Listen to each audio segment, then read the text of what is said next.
golpes en la vida tan fuertes? Yo no sé.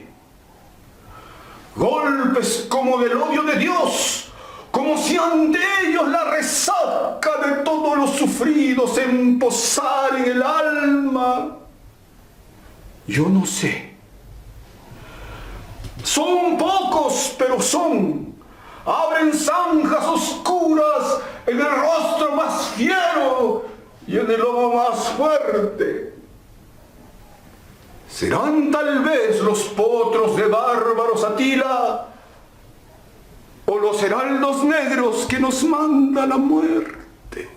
Bueno amigos, nuevamente muy buenos días. Hemos iniciado esta segunda sesión con un ejemplo de lo que no hay que hacer, a mi modo de ver. El asunto de la declamación en el Perú es una cosa un tanto complicada. Lo que yo quería es, en esta primera instancia, mostrarles más o menos cómo es que se hacen las proferaciones de poesía en nuestro país. Bueno, aquí hay varias cosas que son importantes señalar.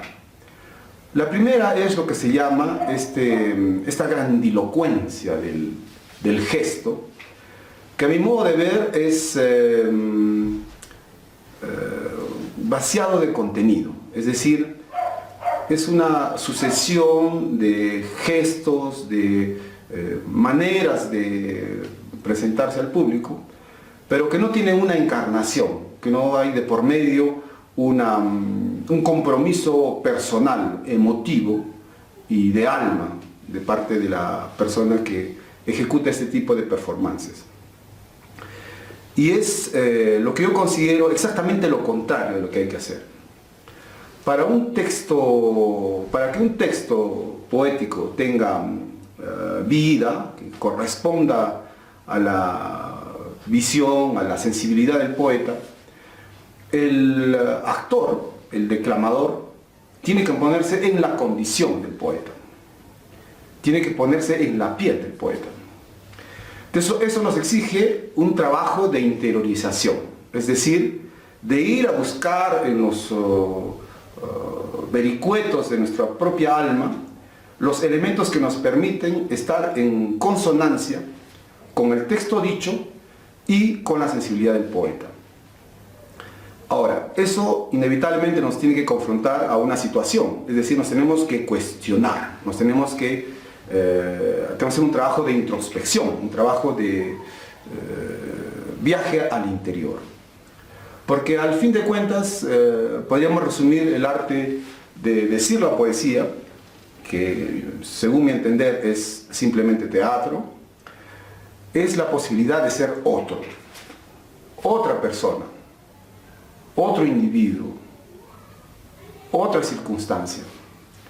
Lo hermoso del teatro es justamente eso, ¿no? Una persona X que puede tener en general una vida sin mayor relieve, por obra, por magia del teatro, se va a convertir en un rey, se va a convertir en un labriego, se va a convertir en un marino, se va a convertir en un aventurero.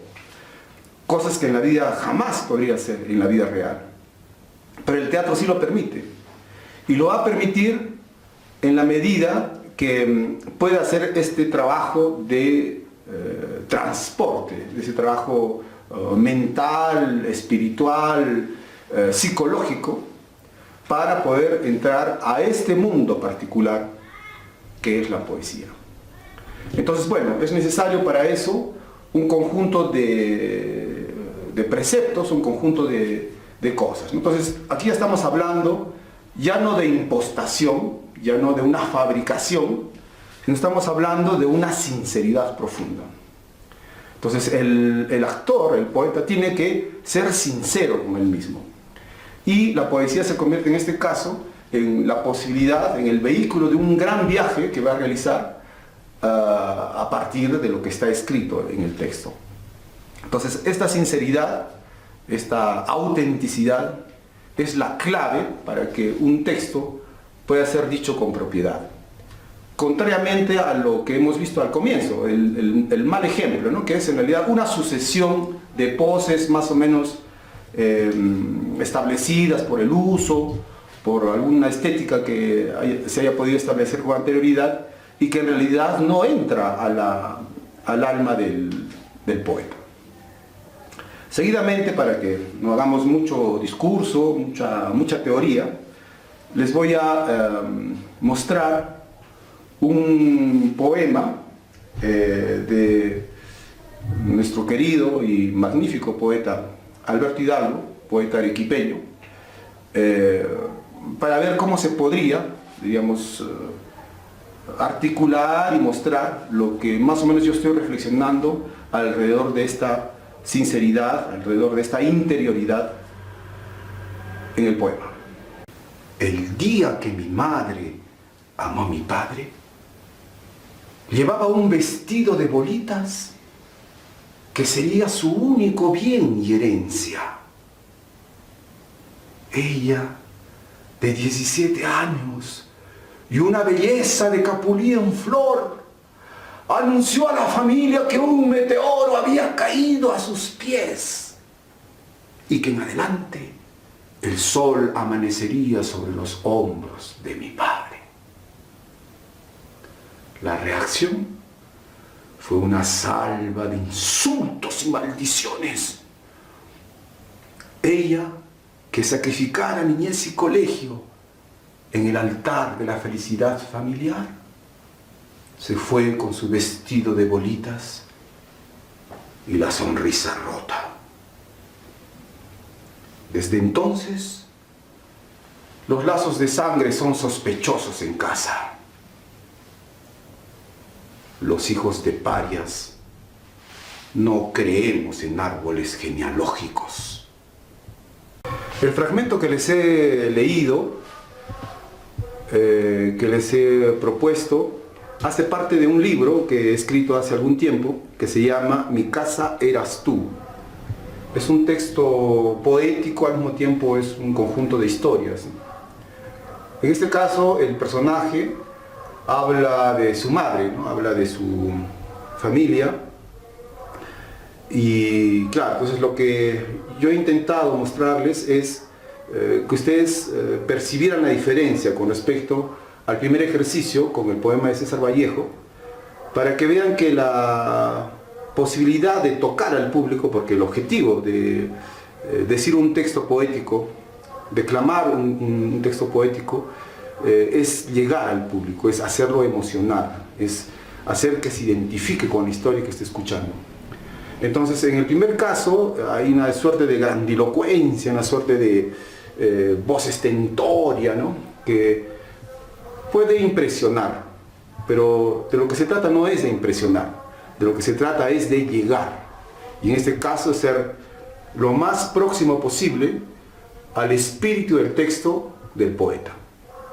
Entonces, cuando yo les hablaba de la apropiación del texto, tiene que combinar estas dos cosas. Por un lado, acercarse a la esencia, al espíritu del poema, o sea, ser fiel al texto, y por otro lado, el individuo que lo dice, el actor que lo dice, hacer lo propio, interiorizarlo, que entre en su cuerpo, que entre en su alma, que entre en su conciencia. Pero para eso hay que hacer este pequeño ejercicio que hemos hecho de comprometerse con el texto, comprometerse con la historia. A mi modo de ver, es la mejor manera de acercarse a un texto poético, yendo en una suerte de buceo al interior del propio texto. Y para eso no se necesitan necesariamente grandes gestos, grandes movimientos, voces stentorias, ni formas de tener el cuerpo estereotipadas. Entonces, hay que buscar cada uno su mecanismo, su forma de incorporar, de hacer que ese texto se convierta en movimiento, en gesto, en posición de brazos, en actitud facial, etc. Pero lo que tiene que saltar a la vista de manera inevitable es la autenticidad. Qué gran ocasión que nos da la poesía y el teatro de ser auténticos. Ustedes saben que en la vida real es bien difícil ser auténticos, porque vivimos en una sociedad donde la sinceridad, la palabra verdadera, está sujeta a caución, está sujeta a sospecha, y además porque hay una serie de códigos sociales y culturales que nos lo impiden. Pues es en el teatro donde tenemos la ocasión de ser auténticos, de decir una verdad profunda.